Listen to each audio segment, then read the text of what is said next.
یزید نام یاد رکھنا۔ حر بن یزید ایک مختصر سا لشکر لے کے اس نے امام حسین کو ایک جگہ پہ روکا، پھر دوسری جگہ پہ روکا، بالآخر تیسری جگہ پہ روکا تو امام حسین نے فرمایا جگہ کون سی ہے؟ کہا حضور کرب و بلا۔ فرمایا بس یہی خیمے لگا دو، یہی۔ حضرت سیدہ زینب نے پوچھا امام حسین سے کہ سارے زمانے نے روکا ہے، ٹھیک ہے آپ حق پہ ہیں، یہ بھی سب نے کہا آپ حق پہ ہیں، پر روکا بھی سب نے، آپ روکے کیوں نہیں؟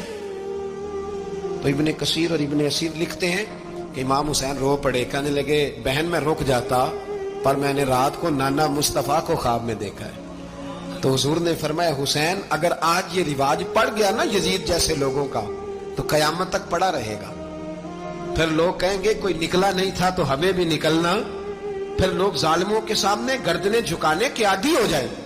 میں کہتا رہتا ہوں، کہہ رہا ہوں، کربلا کی جنگ کفر اسلام کی جنگ نہیں، کفر اسلام کی جنگ نہیں کربلا کی، کیونکہ یزید تو بڑا پکا نمازی تھا، خطبہ دیتا تھا وہ تو۔ جب امام حسین رضی اللہ تعالیٰ عنہ نے کربلا کے میدان میں جمعے کا دن تھا تو یزید کے سامنے کو بات کرنی شروع کی عمر بن سعد کے سامنے، تو عمر بن سعد کہنے لگا حسین زیادہ باتیں نہ کر، ہمارا جمعہ لیٹ ہو رہا ہے، جنگ کے لیے تیار ہو، فٹافٹ آ۔ اہل بیت نبوت کو قتل کریں گے اور قتل کے بعد پھر نماز پڑھیں گے اور پھر کہیں گے اللہم صلی علی محمد وعلی آل محمد، اسی نماز میں پھر درود بھی پڑھیں گے۔ یہ کیسا مرتبہ ہے، کیسا انداز ہے، دوستی قاتل سے بھی مقتول سے یارانہ بھی۔ حر بن یزید امام حسین سے کہنے لگا مجھے حکم ہے آپ کو روکنے کا، آپ آگے نہیں جا سکتے۔ امام صاحب نے فرمایا وجہ؟ زمین اللہ کی ہے۔ اس نے کہا آپ بیعت نہیں کر رہے، یزید کی حالات آپ کے حق میں درست نہیں ہیں، آپ نہیں جائیں گے۔ امام روک گئے۔ ظہر کی نماز کا وقت ہوا تو حضرت علی اکبر امام حسین کے بڑے صاحبزادے انہوں نے اذان ظہر پڑھی تو حر بن یزید کے لشکر نے امام حسین کے پیچھے نماز ادا کی۔ کہا بھئی تم مقابلے میں آئے ہو، نماز پیچھے پڑھتے ہو؟ کہا حضور مقابلہ تو تلواروں سے کر رہے ہیں پر ہمارا دل تو مانتا ہے نا کہ مصطفیٰ کا نواسہ بڑی شان والا ہے۔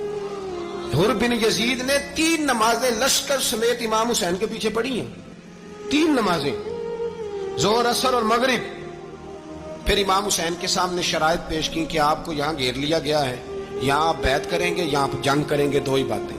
امام حسین نے فرمایا نہیں بھائی بیعت تو میں نہیں کرتا، اس کے علاوہ تم جو کہتے ہو میں کرنے کو تیار ہوں۔ اس نے خط لکھا، عبید اللہ ابن زیاد کو ایک بندہ دوڑایا پیچھے کوفے، چند میل پہ کوفہ تھا، کہا وہ نہیں مان رہے، کیا کرنا ہے؟ تو حسین ابن علی ہے، میں زیادہ دیر انہیں روک بھی نہیں سکتا۔ انہوں نے پیغام دیا حر بن یزید کو کہ کرنا کچھ بھی نہیں، ان کا پانی بند کر دو، بلیک میل کرو، کھانا پانی نہیں ملے گا، چھوٹے چھوٹے بچے ہیں، خود ہی مان جائیں گے۔ حضرت امام علی مقام کے بارے میں حر کے پاس جب یہ پیغام آیا تو حر کہنے لگا میری طبیعت نہیں مانتی حسین پر پانی بند کرو، دل نہیں مانتا۔ جب یہ لفظ کہے نا دوبارہ تو پھر عبید اللہ ابن زیاد نے عمر بن سعد کو 10,000 آدمی دے کے بھیجا، کہا حر بن یزید لچک دکھا رہا ہے حسین کے حق میں۔ ایک رے کا علاقہ تھا، بڑی وہاں فصل ہوتی تھی، لوگ کوشش کرتے تھے وہاں کا گورنر بننے کی، کوشش کرتے تھے۔ تو عبید اللہ ابن زیاد کہنے لگا تمہیں رے کی گورنری ملے گی، سب سے سرسبز و شاداب علاقہ، تمہیں وہاں کا گورنر بنایا جائے گا اگر حسین کے خلاف لڑو گے۔ یہ اتنی زبردست ہوتی ہیں گورنریاں کہ گورنریوں کے لیے لوگ نسل رسول کے خلاف بھی نکل آتے ہیں، یہ اتنی تگڑی ہوتی ہیں، اتنی جلدی وفاداریاں بدلتی ہیں۔ امام حسین کو روک لیا گیا، عمر بن سعد نے روک لیا۔